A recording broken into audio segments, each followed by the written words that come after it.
BBC Sounds. Music, radio, podcasts. Seriously? Yes, this is Seriously from BBC Radio 4. I'm Gabriel Gatehouse with part 2 of The Puppet Master. It's our series about the most powerful man you've never heard of. If you missed part 1, stop.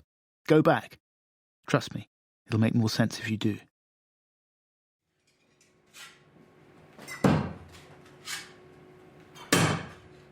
In Russia, politics has always been a dangerous game. Вешали кусок мяса, толстый, как швартал, 3 ребра как не бывало. Вот так. So he says, if you chuck this at a pig's carcass, it'll go straight through it. Да. Meet Tadeusz Kasyanov, knife thrower extraordinaire, master of karate and hand-to-hand combat, trainer of bodyguards to Russia's elite. Today, he's 80 years old and he still looks hard as nails. Why are we here, behind a thick metal door in a Soviet-era bomb shelter, beneath a block of flats in Moscow? Because we're looking for Mr. Black Square, the man who conjures new realities out of nowhere. His name is Vladislav Surkov, a.k.a. Putin's Rasputin. He's the man this whole series is about. Nothing is true. There is no truth. There are alternative truths.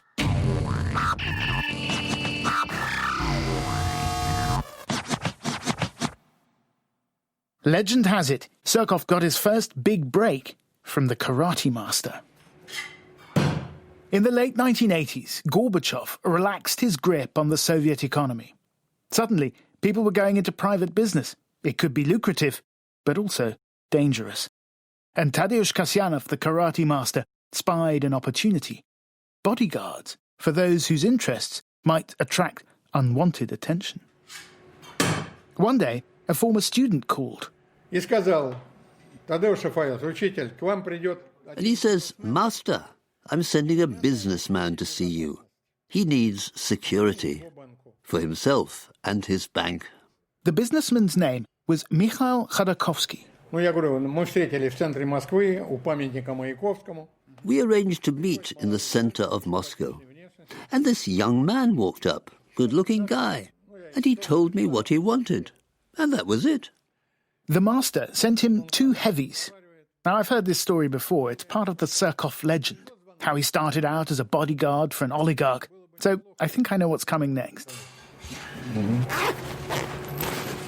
The master rummages in a bag, digs out an old black and white photo. It shows 2 young men in kimonos. So far, so good. But wait. Surkov isn't one of them. Суркова я вообще не знаю, не видел даже ни разу в жизни. I don't know any Surkov. I've never seen him in my life. Really, I say? You've been misinformed, he tells me curtly. Значит, ну, скажем так. Put it this way. Surkov's a complicated person. He worked in the Kremlin. We never crossed paths. I don't know him at all. I can't say anything about him, good or bad. And that was that. I left the bunker confused. Now, here's what I know from cast-iron sources.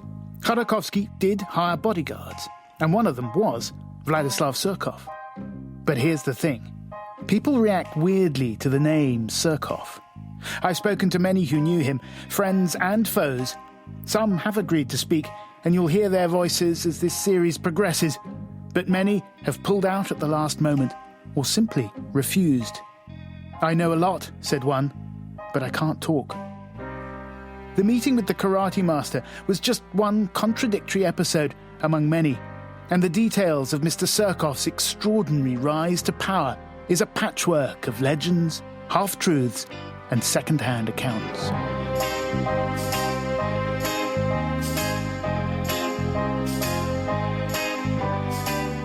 From the very beginning, his story is shrouded in mystery. His name, at birth, it turns out, wasn't Vladislav Surkov at all, but Aslanbek Dudayev, a name that to Russian ears is redolent of Chechen rebels. His father was Chechen, but he disappeared when Surkov was a little boy, and the young Vladislav spent his childhood with his Russian mother, a teacher, in a small provincial town 300 kilometers southeast of Moscow. The town of Skopin is not a big place. That's Yegor Mostovshikov. He went there nearly a decade ago as a young reporter in search of Surkov's backstory. All of the people I met were just in pure love with him. And they told us, just be careful because you don't want to harm this man. Surkov stood out. He was bright, a little bit irreverent, and curious about the world. Even as a kid, he seemed ill-suited to life in a provincial backwater. This is a truly empty and really, really boring place. A man who came from nowhere. From nowhere, yeah, that's true. He was an ambitious man stuck in a small town in the middle of nowhere. So, as soon as he finishes school, the man from nowhere heads to the big city. Moscow, perestroika, glasnost. The atmosphere is electric. There's a sense that anything is possible. Surkov enrolls in metallurgical college. He flunks out. Then he tries a course in theatre directing. He does that for 3 years before being expelled for fighting, or so the story goes. It's then that he meets Mikhail Khodorkovsky, the young businessman who got his bodyguards from the karate master. And it isn't long before Khodorkovsky realizes that Surkov's brains are more valuable than his brawn. What was so impressive? Well, there's one story that has acquired the status of legend. Alexei Chesnakov, a man who's worked closely with Surkov for nearly 20 years, takes us back to the dying days of communism. Для любого советского человека того времени. Any Soviet person who wanted to find out what was going on in the world watched this one news program at 9 p.m. Добрый вечер. Здравствуйте, товарищи. И это был такой окно в мир, то есть ты понимал, что происходит. It was a window onto the world. It told you what was going on in politics. People watched TV news to check what the party line was, what was allowed and what forbidden. Obviously, under communism, adverts were forbidden. The program would begin with a plain clock counting down the seconds, and then one day... То есть люди же готовились, они буквально... People were just sitting down at 1 minute to 9. They switch on the telly, and what do they see? They see an advert for Khodorkovsky's company. Now, if this doesn't sound that exciting, you wouldn't believe how many Russians have told me this story. At the time, it was huge. Somehow, Surkov had got a commercial onto Soviet state television. Mikhail Khodorkovsky had found his Mr. Black Square, and Surkov was promoted from bodyguard to PR man. Surkov's career started in Khodorkovsky structures, and he rose from the very bottom up to the very top. That's Ilya Ponomaryov. They both worked for Khodorkovsky for a time, and one thing he noticed about Surkov, he was loyal. He was talking about himself all the time as a corporate guy. So I'm a corporate guy. That's his message all the time. He likes to repeat this when he talks to people. And he was doing everything for his boss. What boss was telling to do, he was doing this. Remember this, because loyalties are going to matter later on in this story. In the mid-1990s, Khodorkovsky acquired a state-run oil company called Yukos under a dubious scheme that became known as loans for shares. It'd make him the richest man in Russia. It would also land him in a distant prison camp. But that's all to come. For now, Khodorkovsky and his PR protégé, Surkov, are flying high. Wunderkind. И от Ходорковского тоже такое было впечатление. He was a wunderkind. And Khodorkovsky seemed so too. They seemed like people from a different planet. As if they were a little bit mad. Olga Krishtanovskaya was an academic. She was intrigued by this new elite, and she met them both at the end of the 80s, at the start of their ascent. И мы баснословно свободны. Мы просто летаем. We were so free. We were flying like birds. The whole country was just waking up from Soviet rule. But they were thinking very far ahead. about building their transnational corporations, vast empires. These were wild days. Advertising, PR, private enterprise, all completely new concepts. Fortunes were made overnight, rivals gunned down in the streets. And while millions were plunged into poverty, at the murky intersection of business and politics, Surkov thrived. Тогда правил игры не было, поэтому все общались со всеми. Back then, there were no rules to the game. Everyone hung out together. There were parties at his house on the outskirts of Moscow. His wife collected dolls. Wherever you looked, all the shelves were packed with dolls, dolls, dolls. Did the theatre director in him see people as playthings, as actors on a bigger stage where he would run the show? Perhaps. Soon, Surkov decided he'd had enough of being a loyal employee. He wanted a stake in the company. Ilya Ponomarev. He came to Khodorkovsky and demanded to become a junior partner, a shareholder. And Khodorkovsky turned him down. And that was the reason why Surkov left. By the end of the 90s, the mood had changed. Russia's economy was broken. The president was drunk. Behind the scenes, oligarchs were grooming an ex-KGB officer to take over from Boris Yeltsin. His name was Vladimir Putin. He was quiet and sober, perhaps easy to control, but he had no public profile. So if you wanted to make a president out of a nobody, who would you pick for your team? Mr. Black Square, of course. Vladislav Surkov, the man who can make something out of nothing. And he did a good job. In 2000, Putin won his first election. After the acceptance speech, there was a boozy banquet for his top team, including Gleb Pavlovsky. It was the moment of victory. We were happy. Everyone was making toasts. Surkov's was the shortest. He remembers Surkov's exact words. To the deification of power. That's all he said. Now, this toast is tricky to translate. The Russian word vlast means power, yes, but it also means those in power.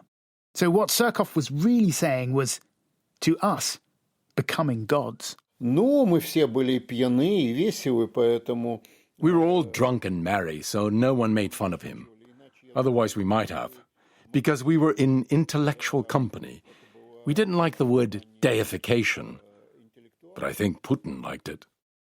So Russia got to know Putin. And in the corridors of the Kremlin, they got to know Surkov. He wasn't your usual Russian apparatchik. Listen to this.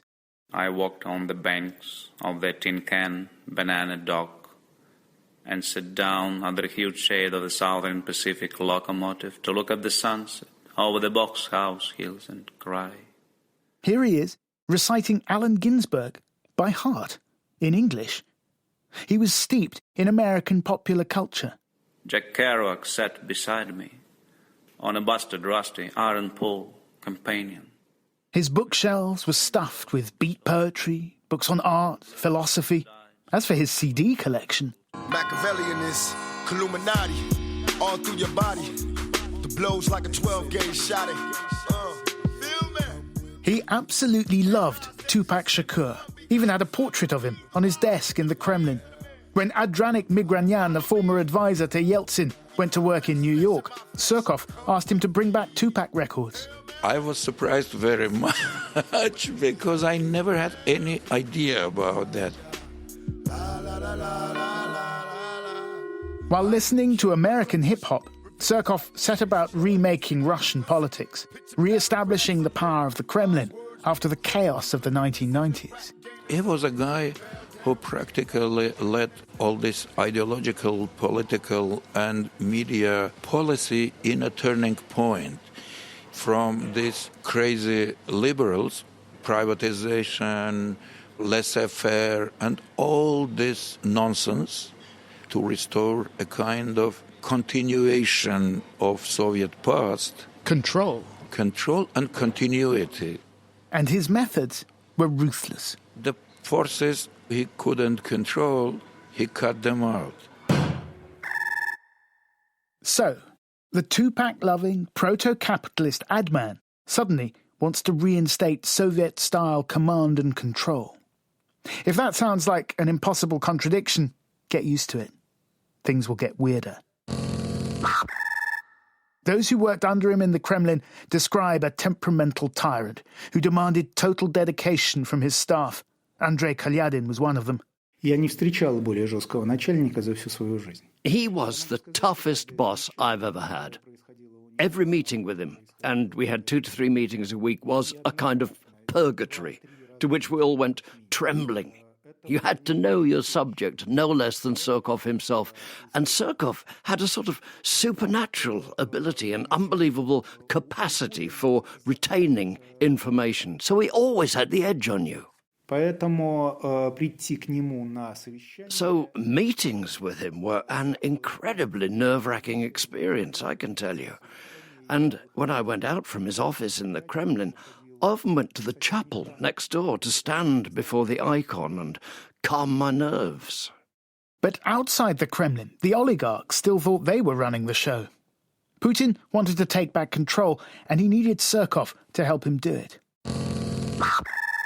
The president decided to make an example of someone. There were several candidates, but one in particular was throwing his weight around, funding opposition parties, and publicly accusing the administration of corruption. It was the kind of thing Surkov wouldn't stand for.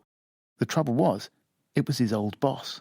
Khodorkovsky said to Putin, "If you don't listen to us, we'll get someone else elected. We'll get a different leader." That was careless. Khodorkovsky thought he was in charge of the country. But he wasn't.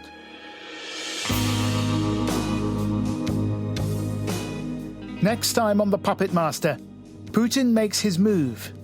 Loyalties are tested. And Surkov creates a world where reality and fiction come face to face.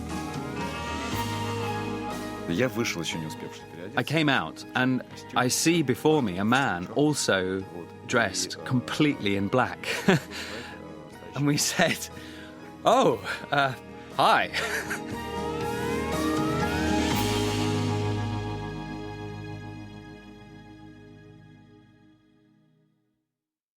The story continues on the BBC Sounds app.